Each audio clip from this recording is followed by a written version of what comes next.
परभणी येथे दिनांक 10 डिसेंबर रोजी डॉक्टर बाबासाहेब आंबेडकर यांच्या पुतळ्याजवळील संविधान शिल्पाची तोडफोड करण्यात आली होती। त्यामुळे संतप्त झालेल्या संविधान प्रेमीकडून परभणी जिल्हा बंदची हाक देण्यात आली होती। त्यामध्ये काही ठिकाणी दगडफेक व तोडफोड केल्याप्रकरणी काही आंबेडकरी चळवळीतील युवकांना पोलिसांनी अटक करून न्यायालयीन कोठडी दिली होती।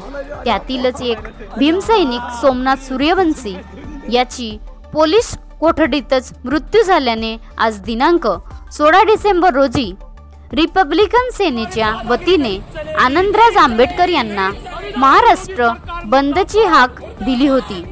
त्या पार्श्वभूमीवर भंडारा येथे कॅन्डल मार्चचे आयोजन करण्यात आले होते।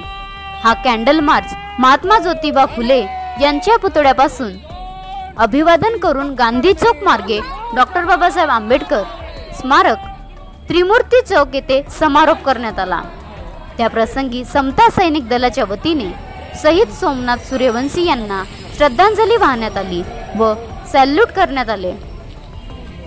त्यावेळी समता सैनिक दलाचे वरिष्ठ अधिकारी CD गवरे, विलास नागदेवे, श्रीराम बोरकर, यशराज धारगावे यांनी अभिवादन दिले। यावेळी परमानंद मेश्राम यांनी परभणी येथे पोलिसांकडून झालेल्या अत्याचाराचे घटना व शहीद सोमनाथ सूर्यवंशी यांचा मिळालेला पोस्टमॉर्टम रिपोर्ट विषयीची माहिती दिली। यावेळी महाराष्ट्र पोलीस मुर्दाबादच्या घोषणा तथा परभणी जिल्ह्याच्या पोलीस अधीक्षकांना निलंबित करण्याची मागणीच्या घोषणा देण्यात आल्या।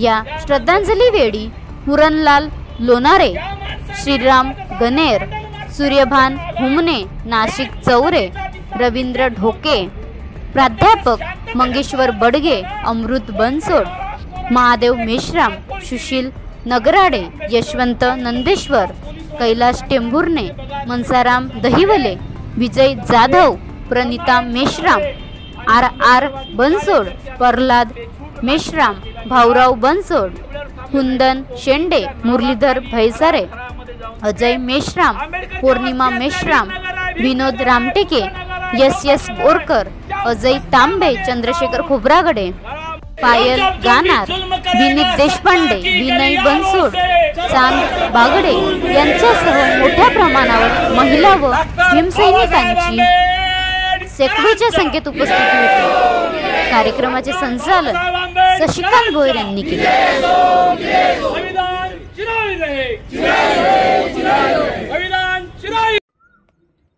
बनवा व्हिडिओ, पाठवा व्हिडिओ, आम्ही तुमच्या न्याय व हक्कासाठी लढा देऊ। ताज्या बातम्या व घडामोडींसाठी पाहत राहा फक्त महाराष्ट्र लाईव्ह न्यूज। आजच आमच्या चॅनलला सबस्क्राईब करा, शेअर करा, कमेंट करा आणि हो, बेल आयकॉन दाबायला विसरू नका। जय महाराष्ट्र।